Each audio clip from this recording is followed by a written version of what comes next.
윤석열 대통령 탄핵소추위원 국회 측 대리인입니다. 이금규 변호사 전화로 연결하겠습니다. 안녕하십니까? 네, 안녕하세요. 윤석열 대통령이 비상계엄을 12월 3일에 선포를 했었으니까 지금 한 달이 벌써 넘었군요. 예. 예, 그동안에 이게 법治국가가 맞는가라는 생각이 들 만큼 너무나 많은 사건들이 있어서 어떻게 지켜보고 계십니까? 이 상황을? 예, 저는 2016년도에도 박근혜 대통령 탄핵심판 소추 대리인으로 활동한 바가 있는데요. 예. 불과 8년 만에 또다시 대통령 탄핵심판을 접하게 될 줄은 몰랐습니다. 대단히 비현실적이고요. 최근에 아마 역사학자 전우용 교수님께서 지금의 이 상황을 추악하고 간교하고 비루하다 이렇게 표현하셨는데 저뿐만 아니라 모든 국민의 심경을 대변하는 말이 아닌가 싶습니다. 예. 탄핵소추위원 국회 측 대리인이라고 제가 소개를 해드렸는데 어떤 일들을 하는 곳입니까? 예, 탄핵소추위원은 법률상 국회 법제사법위원회 위원장인 정청래 의원이 소추위원이고요. 예. 소추위원을 보좌하기 위해서 또 소추위원단 의원 11분으로 구성이 되어 있습니다. 그리고 그분들이 또 의정활동하면서 직접 심판에 참여하거나 의견서를 내기 어려우니까 변호사들 17명, 16명으로 구성된 변호사들이 이를 대리하고 있습니다. 예. 늘 이것저것 지금 협의도 하실 것 같고 말씀들을 나누실 텐데 오늘 가장 중점적으로 보셨던 부분은 어떤 겁니까? 오늘은 이제 체포영장 만료되는 날이잖아요. 예. 그래서 아마도 아직까지도 체포영장 다시 집행에 나섰다는 보도는 없는 것으로 봐서 아마도 또 집행되기는 어려워 보이는데 저는 대통령은 국민 모두에 대한 법치와 준법의 상징적인 존재 이런 말이 노무현 대통령 탄핵 심판 사건에서 헌법재판소 결정문에 나와 있는 말이에요. 그런데 지금 윤석열 대통령은 헌법과 형소법이 정한 영장주의의 정면으로 위배되는 행위를 하고 있어서 대통령이 이 나라의 무법과 독재의 상징이 되고 있다 이렇게 생각하고 있습니다. 예. 윤석열 대통령은 이제 뒤에 숨었다라고 볼 수도 있겠고 그걸 도와주고 있는 곳이 경호처 아니겠습니까? 예. 예. 경호처의 역할은 뭐라고 봐야 되는 겁니까? 어제 박종준 경호처장이 이례적으로 경호처장이 담화를 발표하는 것은 저도 처음 봤는데요. 예.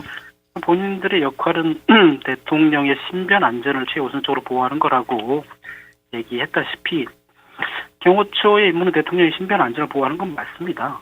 그런데 그렇다고 해서 법관이 발부한 영장의 집행을 방해하는 것은 명백한 공무집행 방해에 해당하겠죠.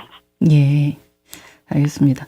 지금 이제 또다시 의문이 드는 점이 뭐냐면 공수처에서 영장을 집행하는 권한을 경찰에 일임하겠다라고 한 것이 어제 저녁 9시 공문으로 발송하지 않았습니까? 네. 그 내용은 어떻게 바라봐야 됩니까? 조금 아쉽습니다. 영장이 7일 기간으로 유효 기간으로 해가지고 발부를 받았는데 1차 집행도 사실 좀 늦었잖아요. 1월 네. 3일이었던가요?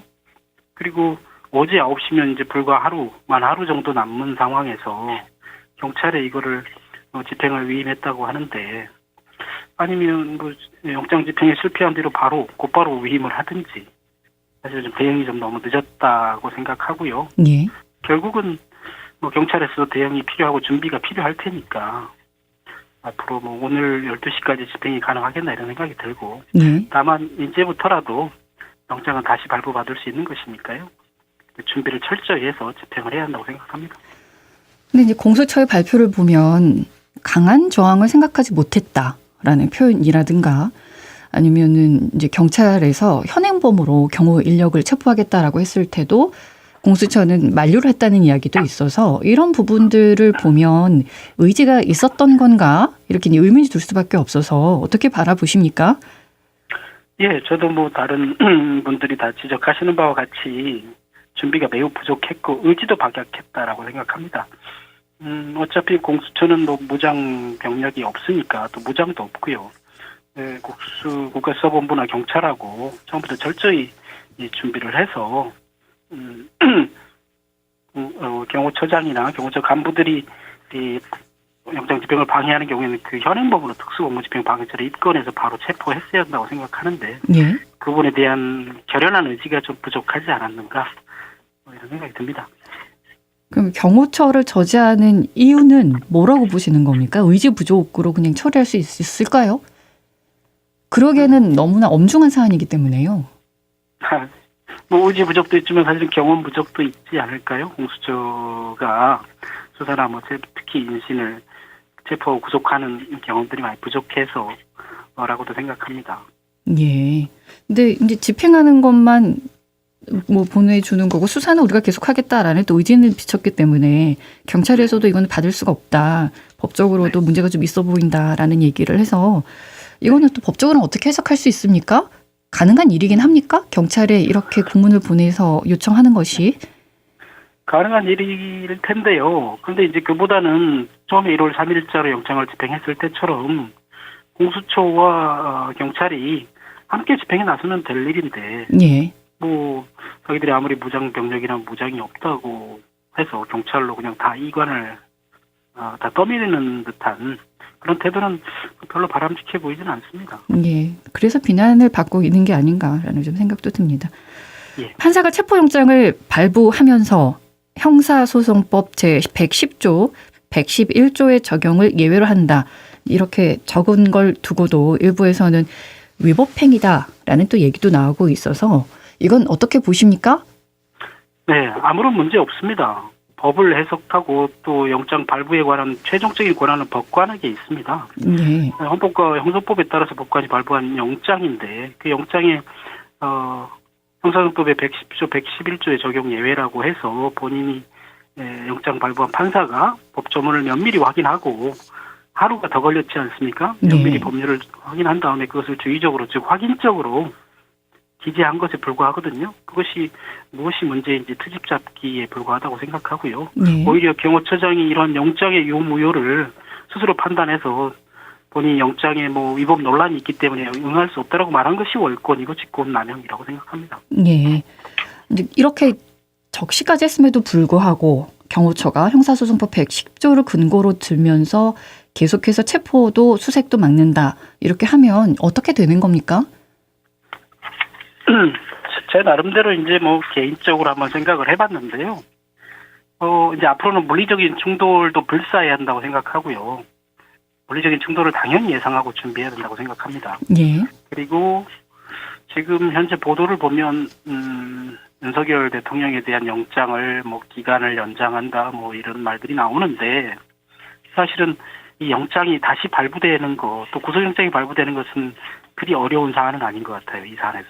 문제는 집행이 가능하겠느냐 이거인데 예. 집행이 왜 막혔습니까? 경호처에서 경호처장과 차장 간부들이 또 경호관들이 영장 집행을 막았기 때문 아니겠어요? 그들이 내세운 논리는 우리는 대통령의 경호를 임무로 하는 사람들이기 때문에 어떠한 경우에도 대통령의 신변에 위해를 가하는 행동을 할 수 없다는 이유로 막았습니다. 그래서 저는 이렇게 생각합니다. 3단계로 윤석열 대통령에 대한 영장을 반환하고 다시 경호처장, 차장 간부들에 대해서 1월 3일 날 발생했던 특수공무집행 방해죄에 대해서 체포영장을 발부받은 다음에 이를 먼저 집행하는 거죠.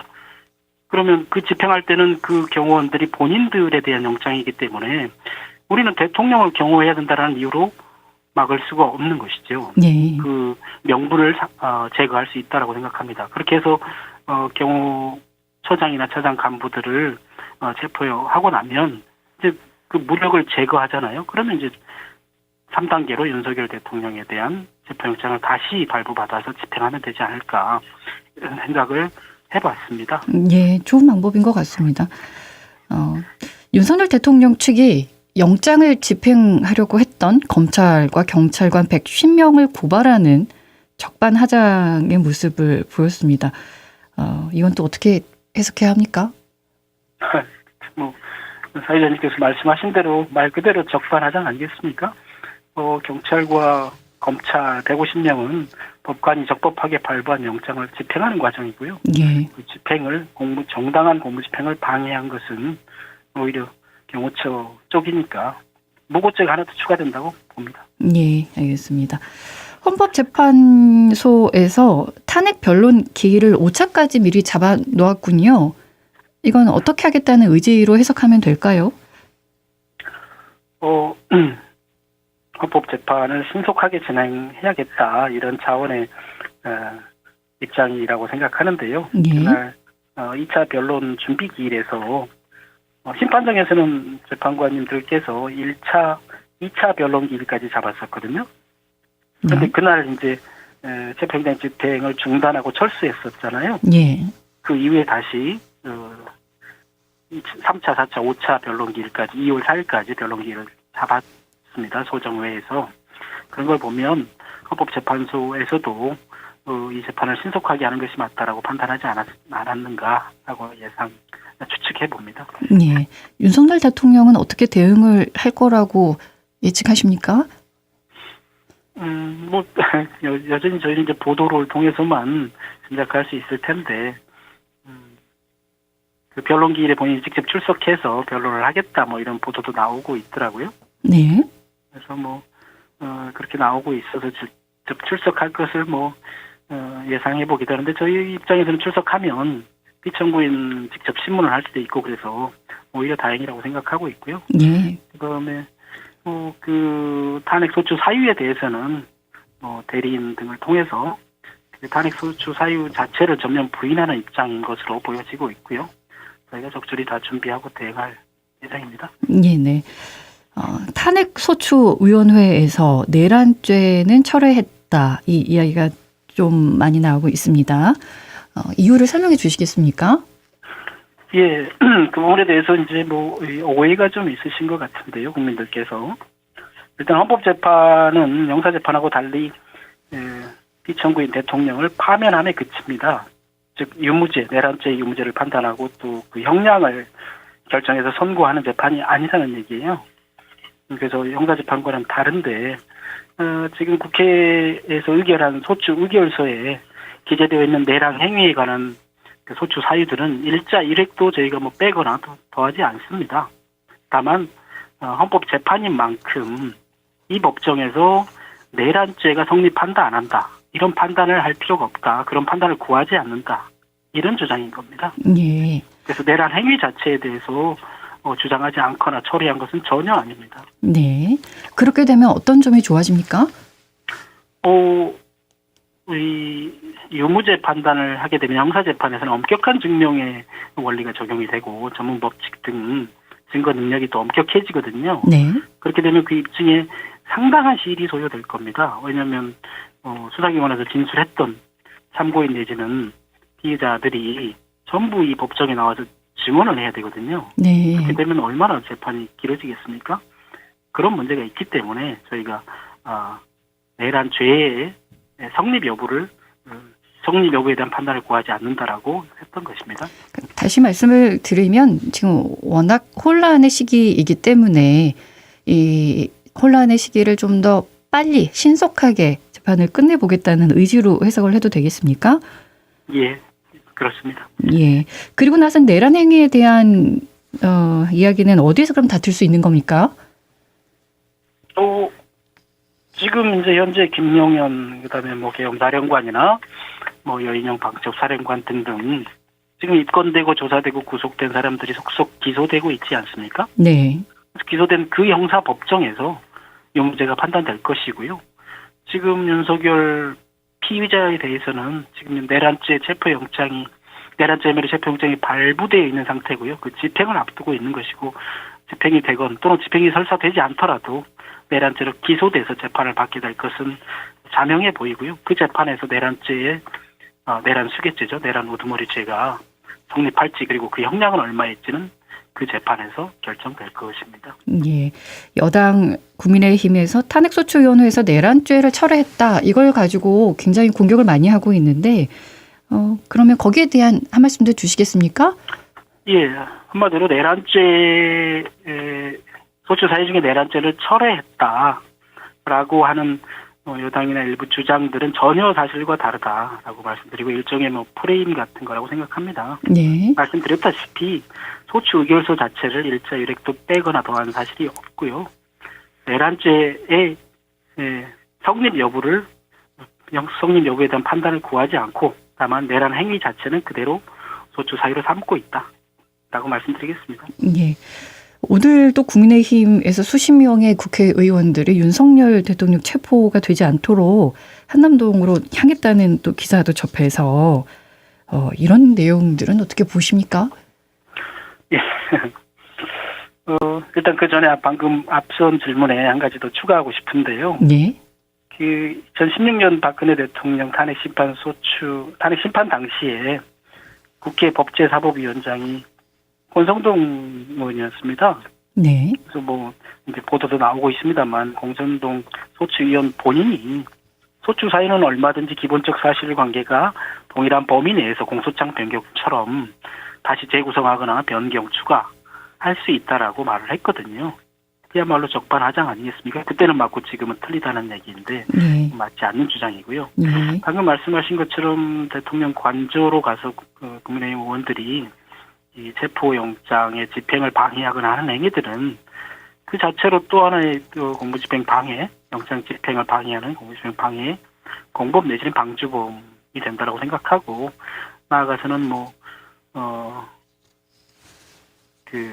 위헌정당 해산 심판 청구를 한다는 보도도 봤는데 그런 위헌정당이라는 이유를 하나씩 차곡차곡 쌓아가는 과정이라고 또 생각이 듭니다. 네.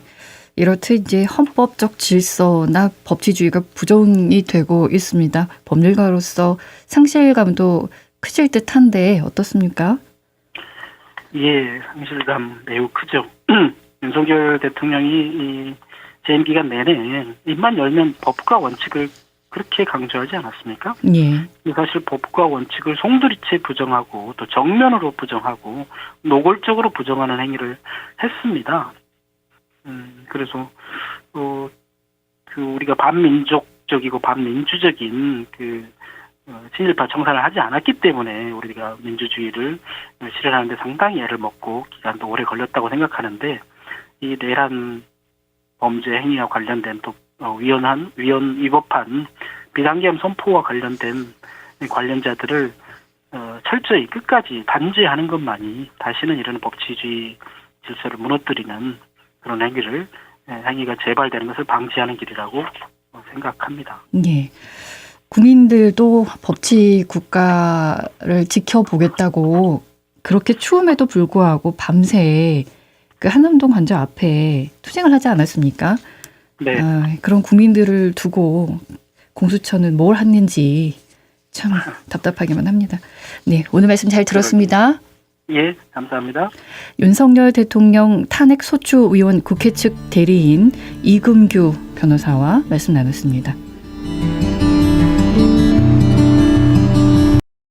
언제 어디서나 내 손 안의 뉴스. 강주 MBC 뉴스 유튜브 구독으로 함께하세요.